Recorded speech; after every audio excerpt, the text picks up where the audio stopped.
Hi, I'm Dr. Andrea Stover, licensed marriage and family therapist, and you're listening to the Modern Day Romantic Podcast.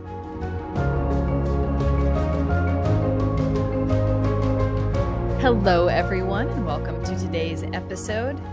Today, we're going to be exploring the phenomenon of the one that got away.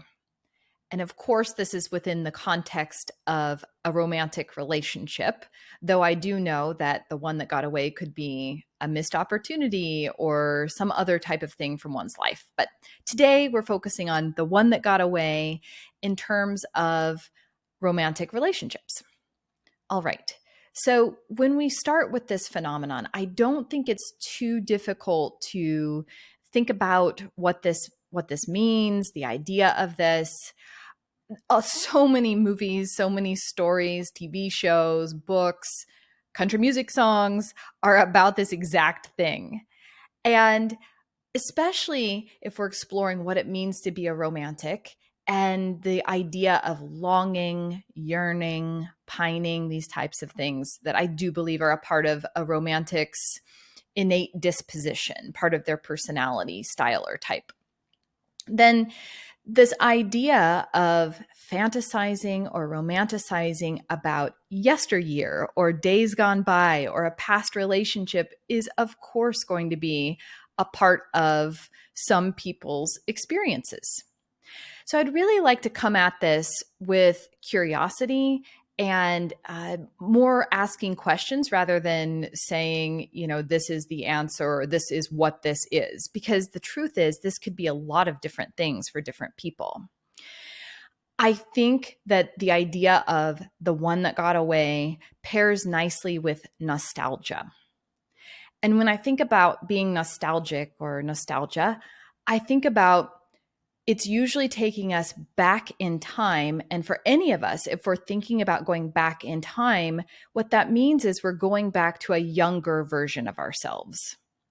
And I don't know any research out there on this, but I would be so interested to know if you have a one that got away, let's say, is this from a particular age or time frame in a person's life that we could maybe tend to guess, is it kind of that point developmentally where we're at a crossroads, let's say, and am I going to do kind of this societal, traditional, find someone, settle down at this time, or do I have more, what is it, like wild oats to sow kind of thing? Or do I just want to do my own thing for a bit before being ready to settle down, whatever the case might be.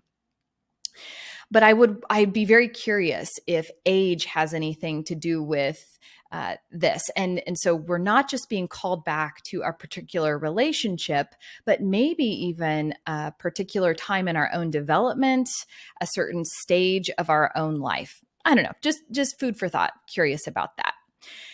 My hunch is it would likely probably be that. But again, I know everybody has their own unique life, story, situation, circumstances, etc. So being nostalgic automatically puts us into a younger age, a younger stage, a younger frame of mind. And I think, growing up, a lot of times, people say things to us, to younger people, oh, enjoy it while it lasts kind of thing. Or, yeah, it won't be like this forever. And it's really hard to understand what that means because,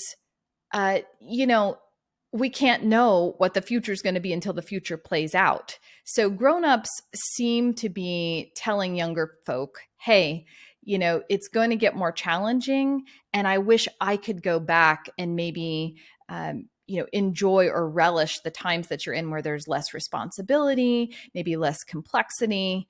But I also think there's another side to that, which is sometimes that's a blanket statement and simply not true. Because just because someone's younger doesn't mean that they're having an easier time, right? Like that's, again, there's so much complexity within each person's life and how that plays out. But this nostalgia, this reflection on the past and the idea of the one that got away. I think there's something about needing to remember that wherever it is that we are at right now in our lives is where we are using as our point of reference. So we're thinking about the past based on where we're at right here, right now. And so we would want to be really curious. Okay, if I am dreaming about this or fantasizing about this, and this doesn't need to be something that, you're obsessed with or anything. It's just this idea that might pop up from time to time, or just maybe a relationship didn't quite have the closure or the completion. Maybe it kind of stayed in a perpetual state of potential, but never quite got to play itself out. And so the psyche is sitting there, reminiscing or reflecting and wondering, how things might have played out had it been able to run its course, let's say. So I think all of that's very natural, very common. It's totally fine. I think where we get into a sticky situation here is when we literalize this fantasy, when we make it about the fact that, oh, I'm thinking about this and therefore it means this. It means that I did make a mistake. Oh, I should have, gone through with that, or I should have, oh, if only I had seen it more clearly then, then my life would have taken a different path. And again, we're reflecting in a moment in time in the present, and therefore I wouldn't be suffering right now in the way that I, feel like I am. And so this is that sticky place too, because we don't know that. We're using the idea, we're using fantasy to help us feel better and maybe give us some type of a creative inspiration, a creative release of, if I could think about if my life had gone that way, it would be better. And therefore, maybe it's helping to quell something in the moment. But again, the danger there is if we literalize that. Because the fact is, we cannot go back into the past, right? The fact is, our life is a series of choices that leads to another choice and a next step and another choice. So we can never go back. And sometimes it's really nice to be able to reflect on having a past, having a previous life than the one that you're living right here, right now. So what I mean by that is, sometimes we can get too burrowed in and narrow focused, tunnel vision on where we're at right here, right now. So I think the tricky thing about, let's use the example of being in a relationship right here, right now. You're in a relationship, and the relationship you're in is going to really have some type of a familiarity. You're going to have a particular way that you show up in that relationship. So certain parts or aspects of your personality are going to really be able to shine through. And you probably chose the person that you're with for that reason. We like to feel good. We like to feel like we can be ourselves. That doesn't mean, though, that if you were with someone else or were to be with someone else, even in the future, that other parts of your personality might be able to be explored or expressed that aren't necessarily able to be, that aren't able to shine through in the same way with a particular person. Okay, all of this, what I'm saying right now is that sometimes I think this reflecting on the one that got away might mean I really liked that version of myself that I was when I was with that person. And maybe it's more about us than it is even about the person that you're fantasizing or romanticizing or idealizing in your mind. And I think that's a question I would really want you to reflect on if this is an experience that you have, which is, what was I able to be? Who was I able to be then that I'm not quite able to fully feel into now? And again, that doesn't mean it's because of that particular person or because of that relationship. It could be, it could have been, but it might also be, again, because we're going back in time when we're younger and things could have been simpler or at the very least just different. Things were different and you were at a different place within yourself, within your own development at that time.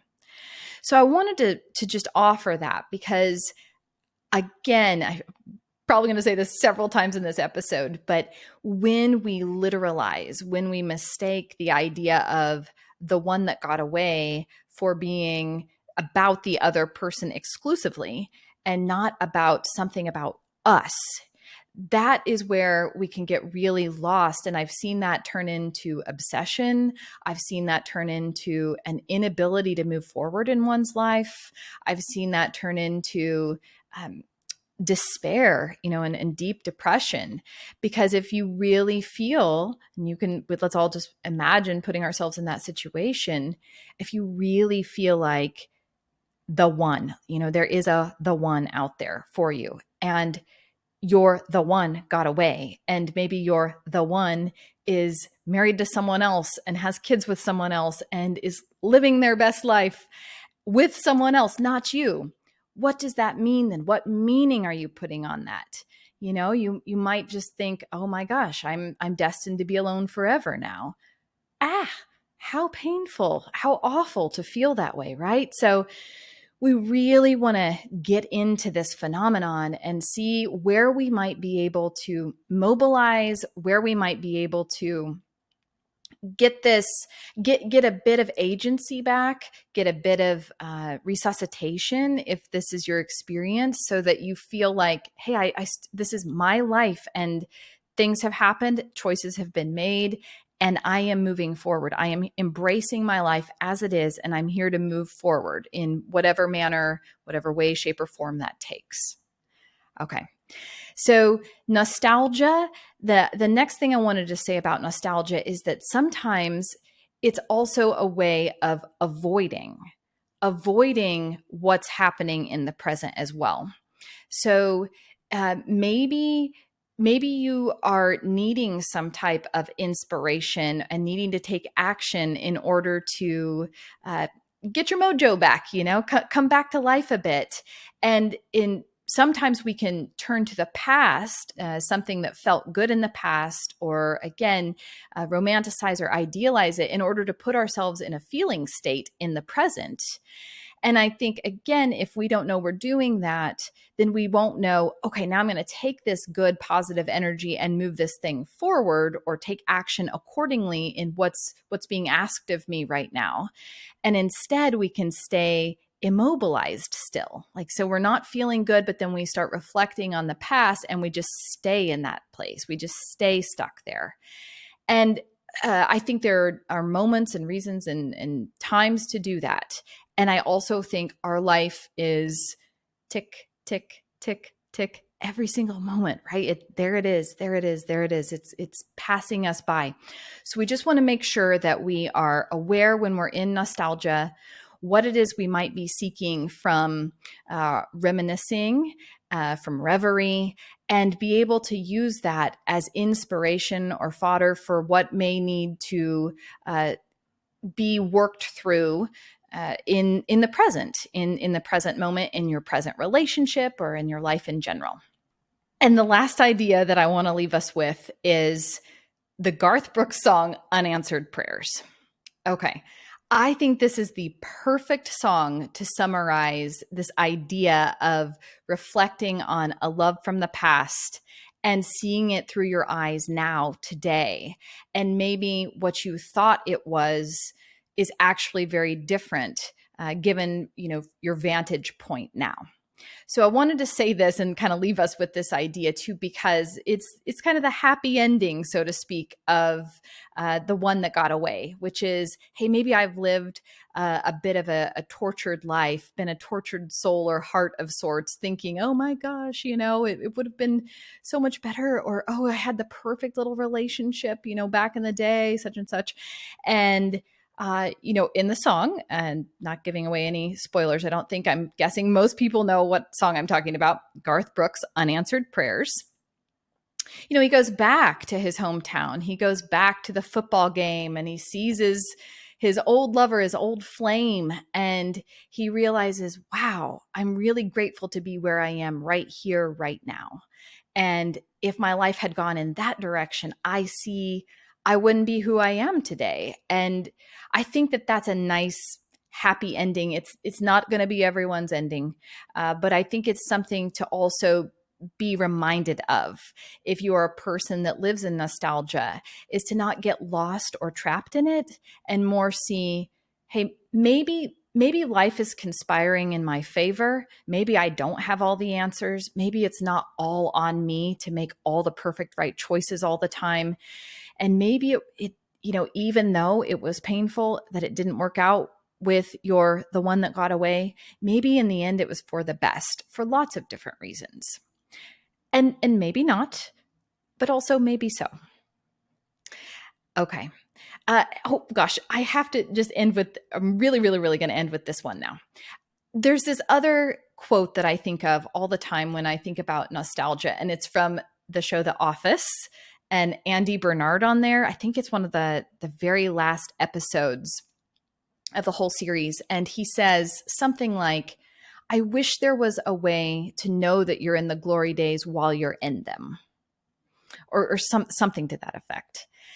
And I think that if we can live our life as if every day, week, month, year is our glory years, even if we're in suffering, even if we're lost, we're trying to find our way, I think that there's something really beautiful in that too, where we can almost be nostalgic as we're living our life in the present, and therefore not be as susceptible or vulnerable to, getting lost in who we used to be or what once was, at the expense of not being able to live our life in the present and on into the future. Okay, I'm really ending it there now. Thanks so much for listening. I'll see you next episode.